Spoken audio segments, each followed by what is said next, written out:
18 رکنی یہ اسکواڈ ہے، اور اس میں جو سب سے ایک امپورٹنٹ چیز بھی ہے کہ کرنٹ فارم جو پلیز کی ہے اس کو بھی کافی زیادہ، کیونکہ آپ کو پتا ہے کہ آن گوئنگ ہمارا اس ٹائم ڈومیسٹک سیزن بھی چل رہا ہے، قائد-اعظم ٹرافی چل رہی ہے، تو اس کے اندر کی جو فارم ہے اس کو بھی بہت زیادہ امپورٹنس دی گئی ہے.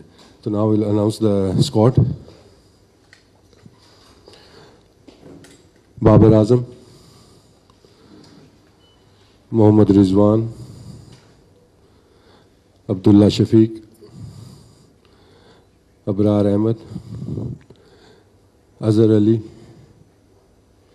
فہیم اشرف، حارث رؤوف، امام الحق، محمد علی،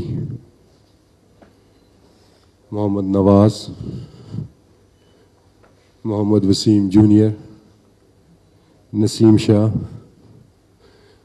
نعمان علی، سلمان علی آغا، سرفراز احمد، سعود شکیل، شان مسعود اینڈ زاہد محمود. یہ ہمارا 18 رکنی اسکواڈ ہے، جو کہ صرف جو ہماری انگلینڈ کی 3 ٹیسٹ میچز ہیں اس کا اسکواڈ ہے. تھینک یو وسیم صاحب. اب ہم سوال